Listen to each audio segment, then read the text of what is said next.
ನೋಡಿ, ಈ ದೊಡ್ಡ ಮನುಷ್ಯ ನನ್ನ ಮಗಳ ಜೊತೆ ವಿನಯ್ ಮದುವೆ ಮಾಡ್ತೀನಿ ಅಂತ ಮಾತು ಕೊಟ್ಟಿದ್ದ. ಆದರೆ ಈಗ ಅವನ ಜೊತೆ ಕೂತಿರೋದು ನನ್ನ ಮಗಳಲ್ಲ, ನನಗೆ ಅನ್ಯಾಯ ಆಗಿದೆ. ಅದನ್ನ ಈ ಸೂರ್ಯನ ಸರಿ ಮಾಡಬೇಕು. ಬಾಲು, ನಾನು ನಿನಗೆ ಮಾತು ಕೊಟ್ಟಿದ್ದೀನಿ ನಿಜ, ಆದರೆ ಮುಂದುವರಿಯಲಿಲ್ಲ. ಕೆಲವು ಅನಿವಾರ್ಯ ಸಂದರ್ಭಗಳಲ್ಲಿ ನಾನು ಕೊಟ್ಟ ಮಾತನ್ನು ಉಳಿಸ್ಕೊಳ್ಳೋಕ್ಕಾಗದೇ ಇರೋ ಪರಿಸ್ಥಿತಿಯಲ್ಲಿದ್ದೀನಪ್ಪ. ಏನು ಮಾಡುವಂತೆ ನನ್ನ? ರೇ ಸ್ವಾಮಿ, ಕೊಟ್ಟ ಮಾತನ್ನು ತಪ್ಪಿದ್ರೆ ಆ ಪರಮಾತ್ಮನ ಮೆಚ್ಚಲ್ಲ.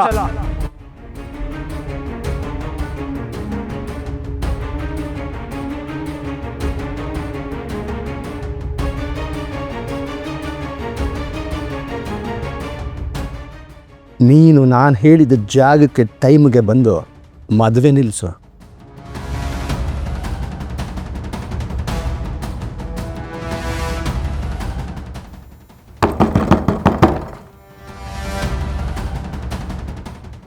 ಸತ್ಯವೇ ನಮ್ಮ ತಾಯಿ ತಂದೆ, ಸತ್ಯವೇ ನಮ್ಮ ಬಂಧು ಬಳಗ.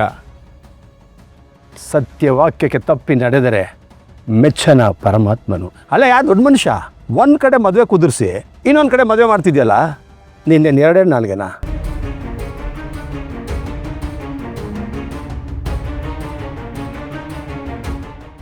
ನೀನು ಮಾತಾಡಬೇಡ. ಈ ಬಾಲು, ಏನೋ ಇದಲ್ಲ, ನೀನು ನಾನು ಮಾತು ಕೊಟ್ಟಿದ್ದೀನಿ ನಿಜ, ಆದರೆ ನಾನು ನಿನಗೆ ಮೋಸ ಮಾಡಿ ನಿನಗಿಂತ ದೊಡ್ಡ ಶ್ರೀಮಂತರ ಸಂಬಂಧ ಮಾಡಿದರೆ ಅದು ನನ್ನ ತಪ್ಪಾಗ್ತಾ ಇತ್ತು. ಆ ಕುಟುಂಬ ನೋಡು, ಕರುಣಾಜನಕವಾಗಿದೆ ಕಣೋ. ತಾನು ಪ್ರೀತಿಸಿ ಮದುವೆ ಆಗೋವನು ನಾಳೆ ಮದುವೆ ಅಂದರೆ ಇವತ್ತು ಸತ್ತು ಹೋಗ್ತಾನೆ. ಜೊತೆಲಿ ಅಣ್ಣ, ಇಬ್ಬರನ್ನು ಕಳ್ಕೊಂಡು ಆ ಕುಟುಂಬ ಕತ್ತಲು ಮುಳುಗೋಗಿತ್ತು ಕಣೋ. ನಾನು ಬೇಕಾದಷ್ಟು ಸಹಾಯ ಮಾಡೋಕ್ಕೆ ಹೋದೆ, ಯಾವುದನ್ನು ಅವ್ರು ಸ್ವೀಕಾರ ಮಾಡಲಿಲ್ಲ. ಕೊನೆಗೆ ನನಗೆ ಬೇರೆ ದಾರಿ ಇಲ್ಲದೆ ನಾನೀ ನಿರ್ಧಾರ ತಗೊಂಡೆ. ತಪ್ಪೇನೋ ನಂದು? ನಂದೇನು ತಪ್ಪಿದೆ ಹೇಳು? ಈ ಹುಡುಗಿ ಭವಿಷ್ಯ ಪ್ರಶ್ನೆ ಆದರೆ ನನ್ನ ಮಗಳು ಭವಿಷ್ಯದ ಪ್ರಶ್ನೆ? ಇಡೀ ಊರಿಗೆ ಗೊತ್ತಾಗಿದೆ ನನ್ನ ಮಗಳ ಜೊತೆ ನಿನ್ನ ಮಗನ ಸಂಬಂಧ ನಿಶ್ಚಯ ಆಗಿದೆ ಅಂದ್ಬಿಟ್ಟು. ಈಗ ಈ ಸಂಬಂಧ ಮುರಿಬಿದ್ರೆ ನನ್ನ ಮಗಳನ್ನ ಯಾರು ಮದುವೆ ಆಯ್ತಾರೆ?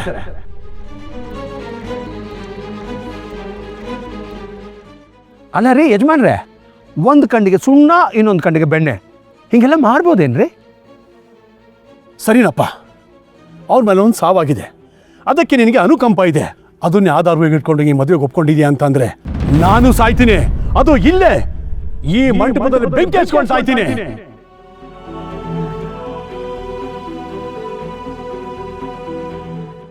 ಹೇ ಬಾಲು, ಸಾಯ ಮಾತಲ್ಲ ಯಾಕೆ? ಸೂರ್ಯಪ್ರಕಾಶ್ ಇದಕ್ಕೆಲ್ಲ ಒಂದು ತೀರ್ಪು ಕೊಡ್ತಾರೆ.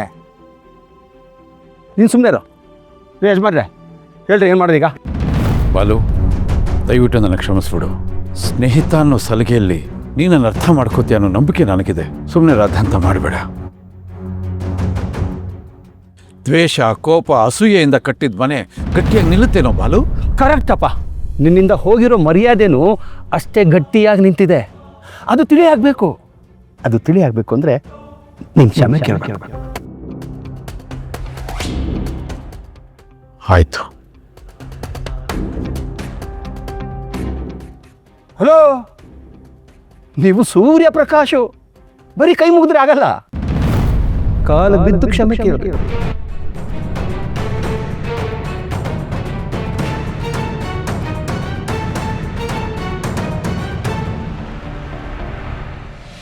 ರೇ ಬೀಳ್ರೆ, ಮುಖ ನೋಡ್ತಾರೆ ಮುಖ.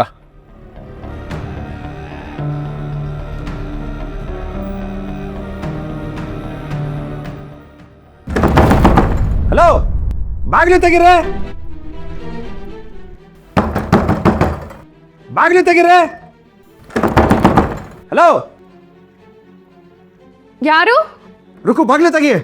ಕೃಷ್ಣ, ನೀನು ಒಳಗಿದ್ಯಾ? ರುಕು, ಒಳಗಿದ್ರೆ ಬಾಗಿಲು ತೆಗಿ. ಕೃಷ್ಣ, ಲಾಕ್ ಆಗಿದೆ, ತೆಗಿಯಕ್ ಆಗ್ತಾ ಇಲ್ಲ. ರುಕು, ಹೇರ್ ಪಿನ್ ಇದೆಯಾ? ಹಾ ಇದೆ. ಅದ್ರಲ್ಲಿ ಟ್ರೈ ಮಾಡು.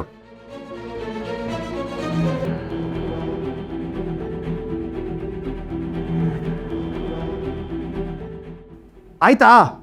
ಆಗ್ತಿಲ್ಲ ಕೃಷ್ಣ.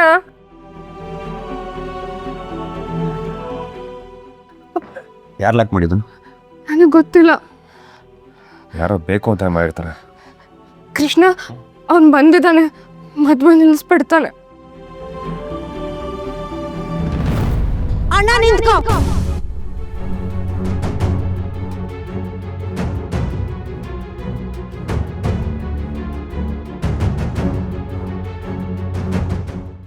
ನಮ್ಮ ಅಣ್ಣ ಯಾರ ಕಾಲ್ಗೂ ಬೀಳೋ ಅವಶ್ಯಕತೆ ಇಲ್ಲ. ಇಲ್ಲಿ ಮದುವೆ ವಿಷಯ ನಡೀತಾ ಇರೋದು.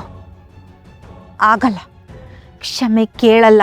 ಕ್ಷಮೆ ಕೇಳೋಂತ ತಪ್ಪು ನಮ್ಮ ಅಣ್ಣ ಏನ್ ಮಾಡಿದಾನೆ ಕೇಳ್ಬೇಡ ಅಣ್ಣ. ಮಿಸಸ್ ಯಶೋಧ ಅವರೇ, ಈಗ ಕತ್ಲಾಗಿದೆ. ನಿಮ್ಮ ಸೂರ್ಯ ಈಗ ಹೊಳೆಯಲ್ಲ. ಸಂಜೆ ಆಗ್ತಿದ್ದಾಗೆ ಸೂರ್ಯ ಮುಳುಗ್ಬೋದು, ಆದ್ರೆ ಬೆಳಗಾದ್ಮೇಲೆ ಅವನು ಮತ್ತೆ ಹುಟ್ಟು ಬಂದೇ ಬರ್ತಾರೆ.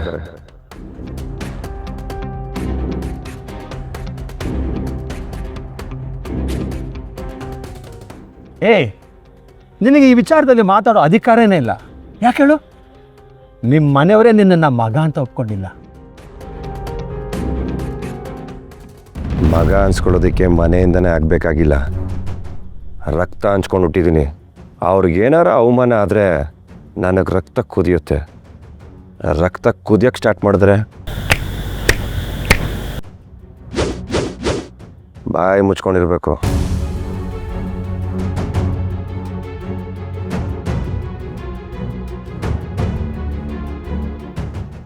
ರೇಷ್ಮಾ, ನಿನ್ಗೆ ಅವತ್ತು ಹೇಳಿದ್ದೆ, ಇವತ್ತು ಹೇಳ್ತಾ ಇದ್ದೀನಿ, ಪ್ರೀತಿ ಹರಳಬೇಕು, ಅಳಿಸೋಗ್ಬಾರ್ದು.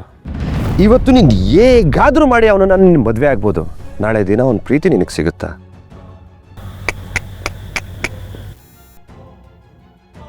ನೋಡು, ಬಲವಂತದಿಂದ ಆಗೋ ಮದುವೆಯಲ್ಲಿ ಖುಷಿ ಇರಲ್ಲ, ಸಂಕಟ ಇರುತ್ತೆ. ಮದುವೆ ಆಗ್ತೀಯಾ?